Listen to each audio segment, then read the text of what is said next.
ಇವ್ರಿಗೆ ಎಷ್ಟು ಹೇಳಿದ್ರು ಸೇಫ್ಟಿ ಇಲ್ಲದೆ ಕಟ್ ಮಾಡ್ತಾ ಇದ್ದಾರೆ.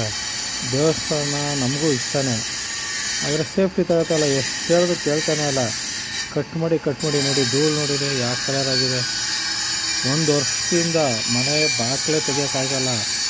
ಇದಕ್ಕೆ ಸಂಬಂಧಪಟ್ಟವ್ರು ದಯವಿಟ್ಟು ಯಾರಾದರೂ ಇವ್ರಿಗೆ ಸೇಫ್ಟಿ ತಗೊಳಕ್ಕಾರ ಆಕ್ಷನ್ ತಗೊಳ್ಳಿ.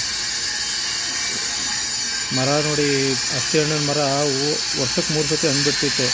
ಕಾಯಿ ಬಿಟ್ಟು ಹಣ್ಣೆ ಆಯ್ತಲ್ಲ ಒಂದು ವರ್ಷದಿಂದ, ಎಲ್ಲ ಬಿದ್ದೋಗ್ತಾ ಇದೆ. ಪಕ್ಷಿಗಳು ಬರ್ತಾಯಿತ್ತು, ಯಾವುದು ಗೊತ್ತಲ್ಲ, ಸೌಂಡು 3-4 ಒಂದೇ ಸತಿ ಕಟ್ ಮಾಡ್ತಾ ಇರ್ತಾರೆ. ನೋಡಿ ಇಲ್ಲಿ ಹೆಂಗೆ ಧೂಳು ಬರ್ತಾಯಿದೆ.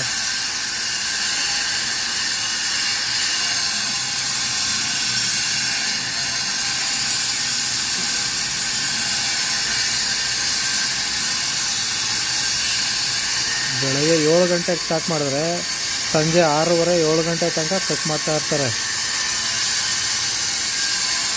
ಈ ಎನ್ವೈರನ್ಮೆಂಟ್ ನೋಡಿ ಎಷ್ಟು ಧೂಳು ಹೋಗ್ತಾ ಇದೆ ನನ್ನ ಹತ್ರ ಎಲ್ಲ. ನೋಡಿ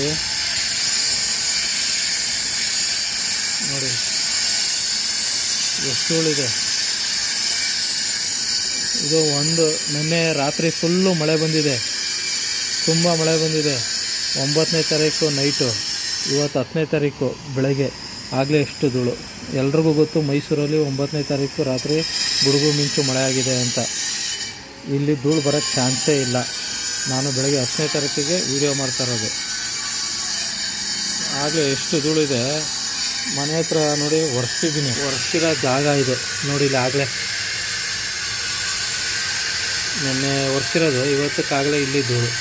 ನಾವು ಮನೆ ಬಾಗಿಲಿಗೆ ತೆಗೆಯೋದು ನೋಡಿ, ಇದೇ ಬಾಗಿಲು, ಅಲ್ಲೇ ಕಟ್ ಮಾಡ್ತಾಯಿದ್ರೆ ಅಲ್ಲೇ ಹೊಗೆ ಬರ್ತಾ ಇದೆ ನೋಡಿ. ಇಲ್ಲೆಲ್ಲ ಬಂದ್ಬಿಡ್ತು, ಒಳಗೆ ಓಡಬೇಕೀಗ. ಮಕ್ಕಳಿದ್ದಾರೆ, ವಯಸ್ಸಾಗಿರೋರು ಇದ್ದಾರೆ.